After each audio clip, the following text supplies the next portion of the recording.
Pope Francis's pilgrimage of penance, right, a penitential pilgrimage, came about as a result of a number of different visits by indigenous persons, indigenous peoples to Rome as early as 2016, when there was a delegation of peoples from different tribes and nations who visited Rome in what was called the Long March to Rome.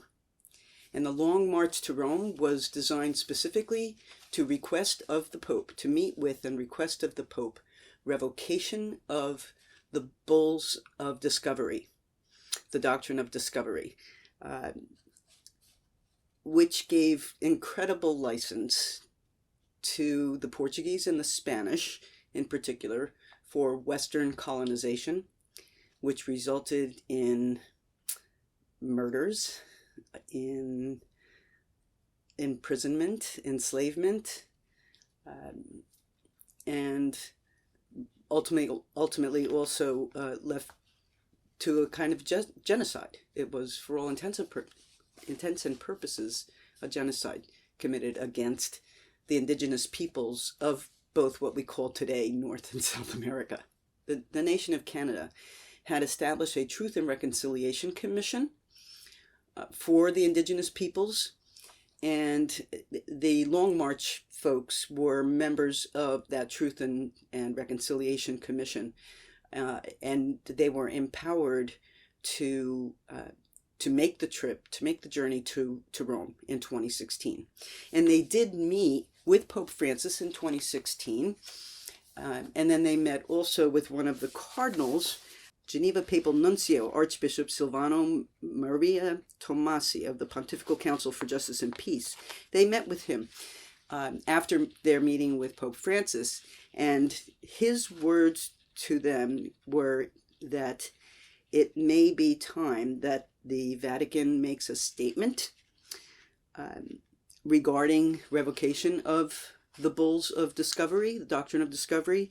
Some of the alternate sources quoting this material, quoting this meeting, indicate revocation is on the table, as well as abolish the papal bulls. So that was as early as 2016. In 2018, another delegation visited Pope Francis, and they had a similarly amiable gathering with him. He still did not use the word "I'm sorry." He did say, "I apologize," but an apology is very different than the very personal words that "I am sorry that the church had been involved with, for all intents and purposes, the genocide of your peoples." A gross wrong.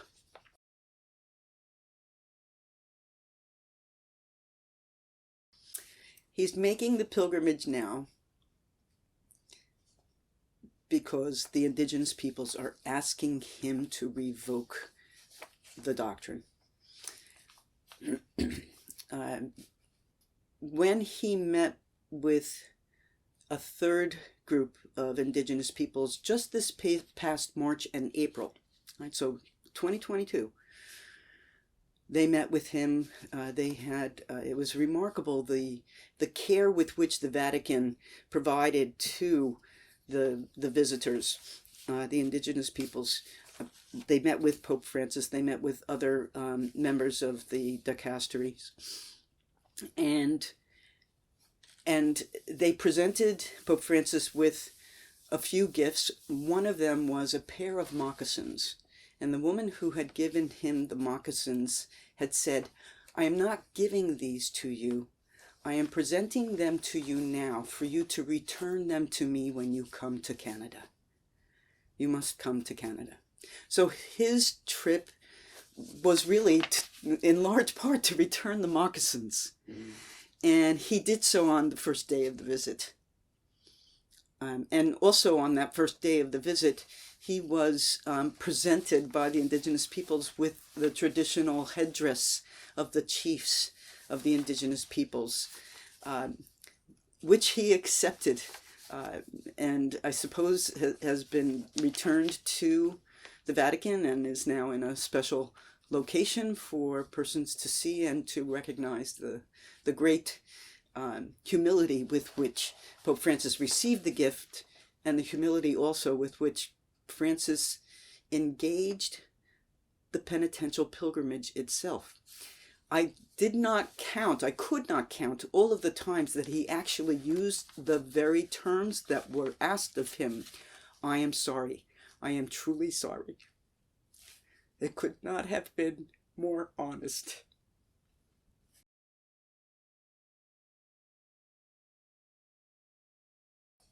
Now, the bulls in question are from 1452. That was the first of the papal bulls of discovery. It's called Dum Diversus by Pope Nicholas V. The second is Romanus Pontifex by Pope Nicholas V, granting the Portuguese conquest of Africa and the Atlantic slave trade. And then Inter Cetera, Alexander VI, final bull of the doctrine of discovery, which gave broad license to Western exploration and conquest. These were tremendous in the liberties that were given to the Spanish and the Portuguese. If they could not convert any of the human beings that they would encounter, they had carte blanche permission to enslave, murder, institutionalize, etc., etc. It's really quite remarkable. So the doctrine of discovery caused such tragic harms for people in the West as well as in Australia. So both the Atlantic and the Pacific oceans were the conduits for the doctrine of discovery and the conquest of lands not belonging to Europeans, for all intents and purposes. The doctrine of discovery created a dangerous legal precedent that seeped into international law. So both the United States and European nations, as well as China and Russia, I don't know that Africa has had this experience as well, but international law is in large part given a green light to something akin to the doctrine of discovery. These are really troubling realities, and another argument as to why the doctrine needs to be revoked explicitly. So as legitimized in international law, the abuses of land and the rights of indigenous people everywhere are at risk.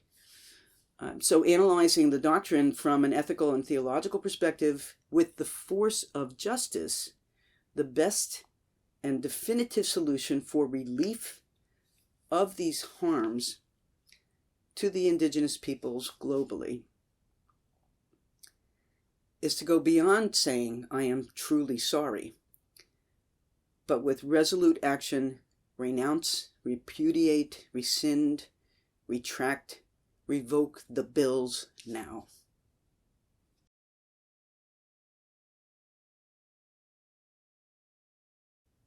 It's been a very difficult journey for the indigenous peoples, and they need to be applauded for their persistence.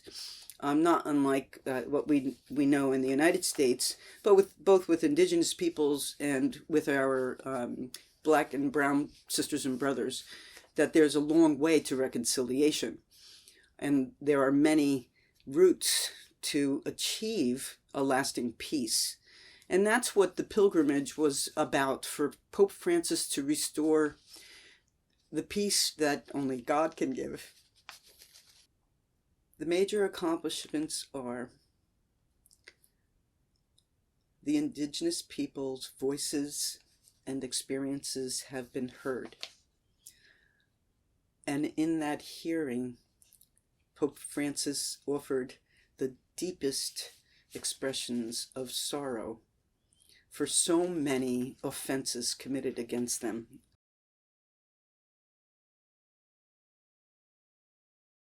For example, the the residential schools. The United States had in residential schools as well, and there were probably abuses experienced there.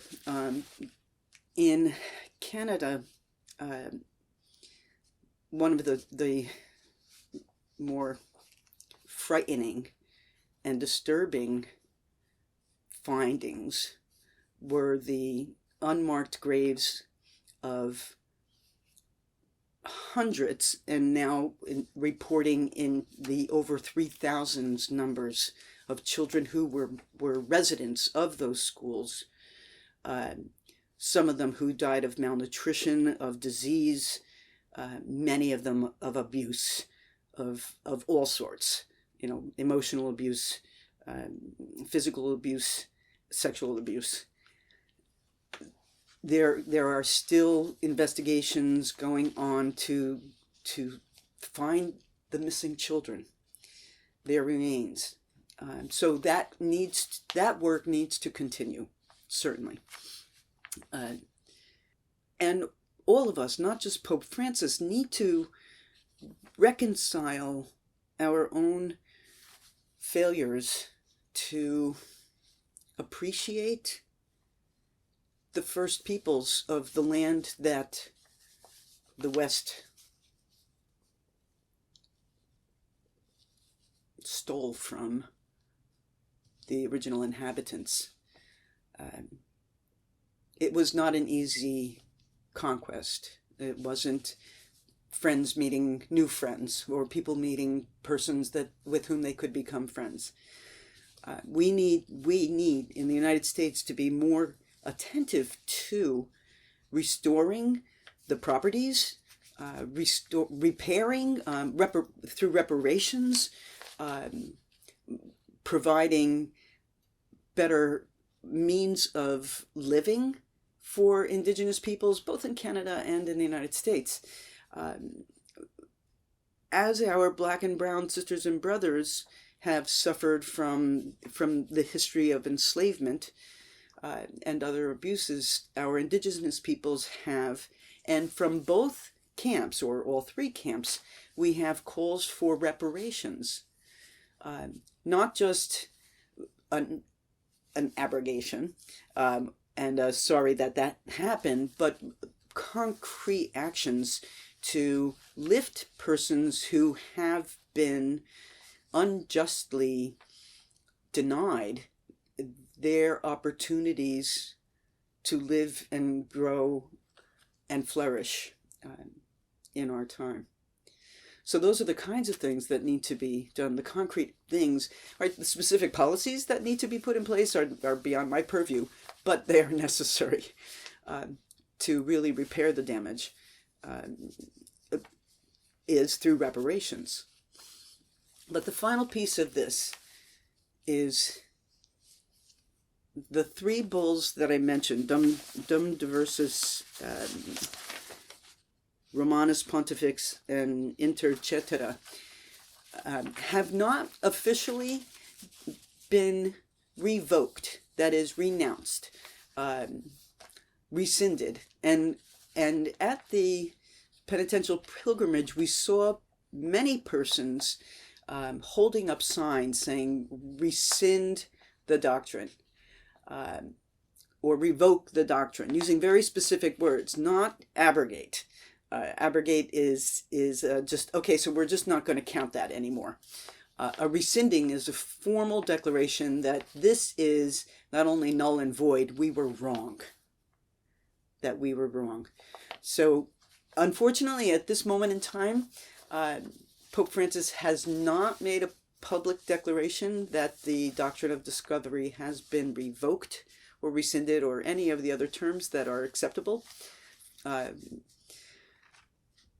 But I suspect that when he returned to to the Vatican, that he set up a few meetings with some of the members of Vatican councils and offices to determine how to go about doing this in the most formal and explicit way to answer the request of the indigenous peoples who went to him in all humility, requesting revocation of these doctrines, as well as the admission of guilt for allowing it to happen.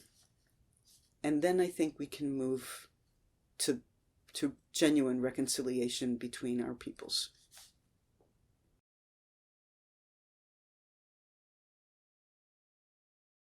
So I do think that the Synod on Synodality can raise as one of its matters for discussion both the revoking of the doctrine of discovery for what is now North and South America, but also for Australasia, because the Portuguese and the Spanish were there. These are the same culprits. Not that the whole church is absent guilt here. You know, the church gave them the permission. But absolutely the Australian indigenous peoples are, I would absolutely keep them under the same umbrella of persons to whom a formal declaration of revoking the doctrine, as well as programs to seek ways of true reconciliation and reparation for the damages done.